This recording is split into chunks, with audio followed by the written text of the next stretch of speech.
Right, we're out in the main field now.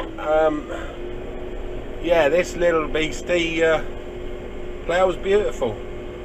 Yeah, it pulls nice, it doesn't lose traction.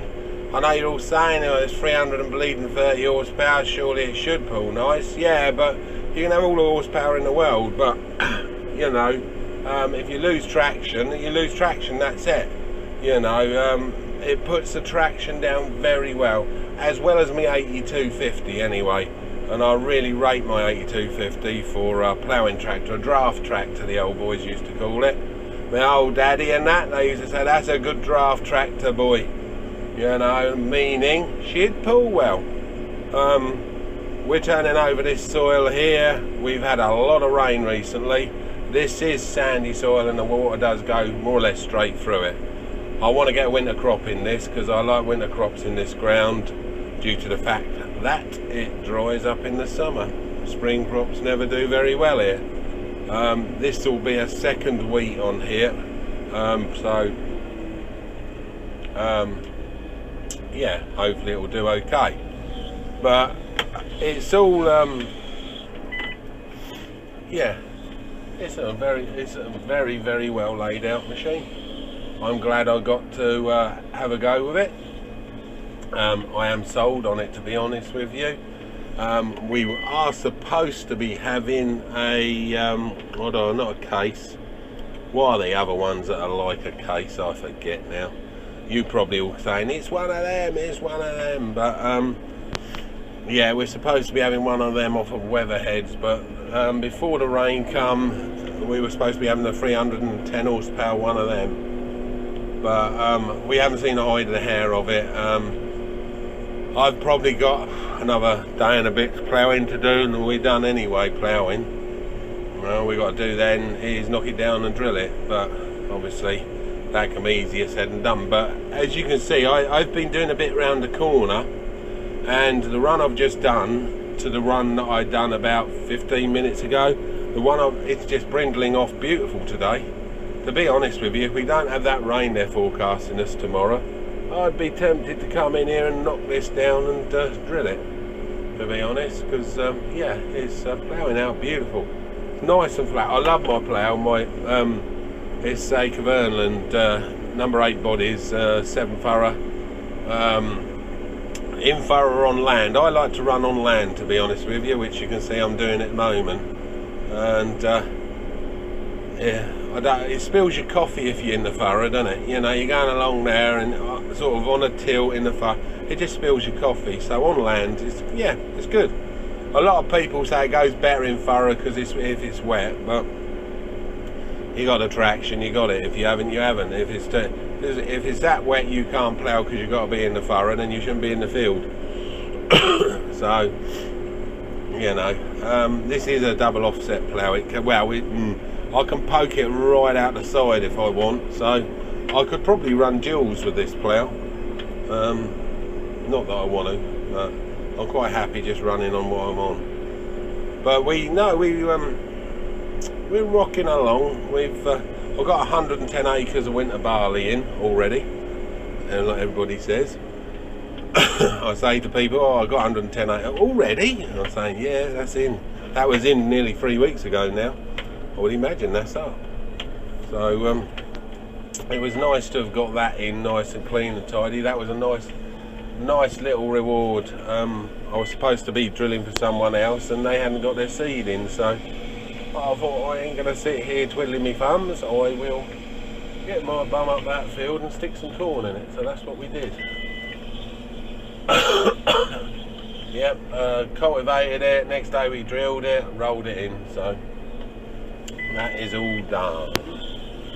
And yeah, I'm sort of waiting to see what happens tomorrow. I think they are on about a wet front coming through, and that can either be disastrous this time or not so disastrous. But right, back to this little beastie, or big beastie. It's exactly the same length as mine. The track is less. It's not as wide as mine, track wise. I don't know whether you can spin the wheels if you want to, I'm sure you can. The air conditioning works a lot better than mine, I'll give it that. I must admit my air conditioning on my tractor's not the best. So yeah, it's pulling beautiful. We're going a minute. I'm ploughing. I can go faster, but I'm not going to because I'm just going to burn my plough up. We're doing 10-11 kilometres an hour. The clock's in kilometres, not miles. So I suppose that's 7-8 miles an hour. And it's 7 miles an hour. I don't know. But she's romping along beautiful. It's got rather a wide bonnet on it, but the visibility is very good. The headlights and everything are built into the grille, so you've got no headlight bars poking out the side to knock off.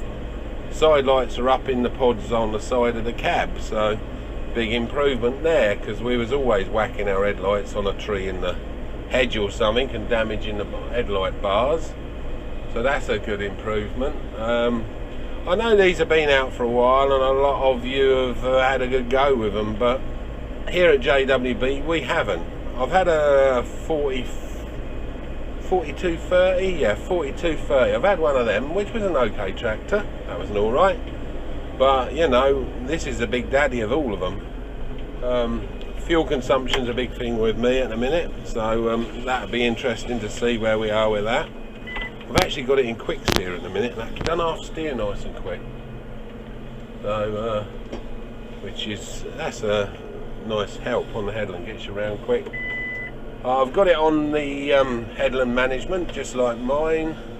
I've got the plough on one of the valves and me up and down on the other. Drop the plough in, and you know, yeah, there's lots of nice little gadgets on here to make your day a little bit better. I must admit that quick steer is quick, a little bit too quick for ploughing. I think I'm going to switch it off.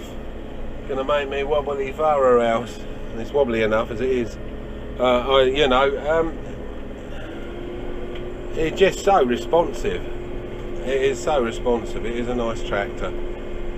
I think these are the sort of tractors though that you need to keep for 4,000 or 5,000 hours, then out them. Because I think if you do have problems with it, I think you'll need a new mortgage to pay for it. I shan't be buying this this year. We can't afford it, to be honest with you. But it is very, very nice to have a go with it. It's a very capable tractor. Very impressed. God, I wish I'd brought my anti-acid tablets with me. Oh, my stomach's doing somersaults a minute. The old legend had the flu, not this weekend, but last weekend. Friday, Saturday, Sunday, I was laid low with a stinking cold, so it is nice to get out and in the fields again and doing a bit of farm work.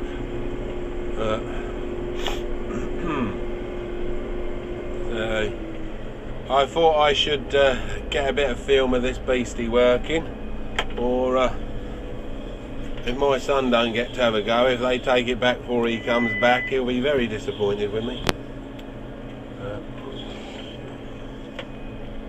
He's probably going to be disappointed anyway that he's missed having a go with it, but yeah, it's a £100,000 tractor. Yeah, I can appreciate that. It is, in my view, it's a Rolls Royce of tractors. This is even better. I've not had a Fendt, but you know, I am a JCB man. I do like my JCBs, and I've not had a Fendt on demo because, to be quite honest with you, they don't feel that I'm a worthy candidate, I think, for a demonstrator. The local lot are Chandler's. They're the local Fendt dealers.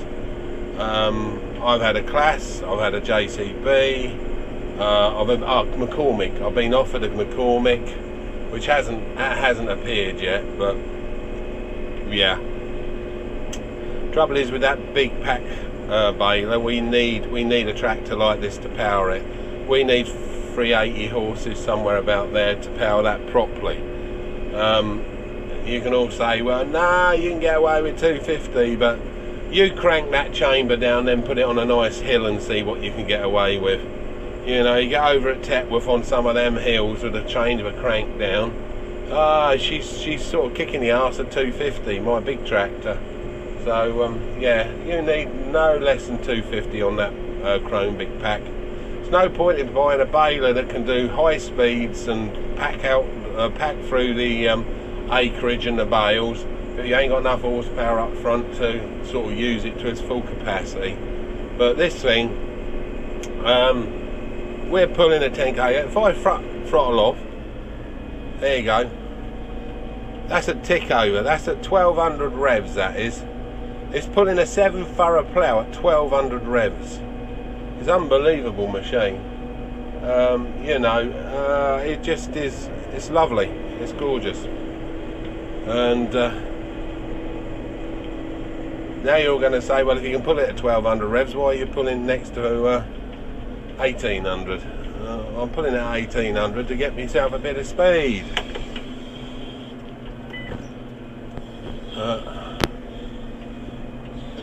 No, Jamie's over there and he's got the Arian with 5 furrow high clearance plough. I'm probably going to get rid of that. It's alright, it goes okay and it does an okay job, but you know, I ain't overly fussed by it. I think I like to get a smaller version of what I got on the back. It does a super job, this plough. As you can see, it's lovely and flat, buries all the trash. You can see the shit I'm burying. And I know you're going to say, well, that's going to grow next year, but a lot of the shit is regrowth wheat that's sort of spilt out the back of the combine, and what's fell out the ears when I combined it, which was a long time ago. Look at them buzzards up there. 1, 2, 3, 4, 5. There's 6 buzzards there. Those big eagly birds, I don't know what they are, but impressive birds, but there's 6 of them here. All the seagulls are gone now. I suppose they're worried they're going to get turned into dinner, Sunday lunch. But yeah, we've got all the Sutton ploughed, and I just got 50 acres up the back of Mogoranga and this bit to do. That's contract up back of Mogoranga, that's for someone else. And then I've just got to drill, get it all drilled and put in. Like, I finished ploughing Anderson's, bugger, must be nearly a month ago now. We was well forward with that. We're still well forward now, to be honest. Just need some dry weather now so we can get it drilled in nice. But like I said, this will drill in nice anyway, because they are on about a bit of rain coming through tomorrow. Now, if we missed that, I don't know if there's a chance of it, but if we missed that, I reckon I'd be tempted to knock this down with a cultivator. We've got that carrier, put that carrier over it and drill it. I'll be tempted to do that. But if we can get in Anderson's, I've got to go to Anderson's first. I've got to get that drilled for him. So it's still very stable. It's really good. Really chuffed. It does handle the plough well, and I was a bit concerned because you alter the length or width or anything of a tractor, or like this one, the cab's a lot further forward than mine, you can mess the whole balance of the thing up, and it's no good at all. Like my 7270 can't grip for toffee. Well, it can. It's a good tractor. It's identical to my other one, other than it's shorter and lower. It's a bit like a stocky version of my 8250, but it doesn't grip nowhere near as well as my 8250. It's all in the setup for the tractor. I suppose the gearbox makes a fair difference, because my 7270 runs a P-tronic, when my 8250's got a Vario box in it. I don't know. I don't know what's going to happen in the future with JCB. You know, it's running a Sisu engine, and it's running a Vario. Well, I believe he said this has got a Fendt gearbox in it. So who owns Fendt and that? Agco, and they bought more or less nearly everybody else. Is JCB going to sell out to them? You know, the thing is, if JCB sell out to them or climb into bed with them, are they going to pull the plug on JCB? Are you not going to be able to get the spares for them? Because this is one superbly gorgeous tractor to drive. It's a driver's tractor for sure. Well, I don't even think you've got to like driving a tractor to enjoy being on here. I'd actually go and do me shopping with this. Here's a nice bit of kit. Right, I'll get to this end. I'm going to stick you back in the box for now, and hopefully you'll enjoy this when I put it up, and hopefully we will be doing some more footage of this. I'd like to get some footage of it working from outside, so I'll see what I can do about getting that done tomorrow. Really need somebody to do that though, so I need to get another pair of hands on the old Cameroni. So I shall say goodbye for now, and we will talk to you another day. Okay, you have a lovely Sunday evening, and I definitely are going to have a lovely Sunday evening sitting in this gorgeous tractor. So bye bye for now, and catch you later.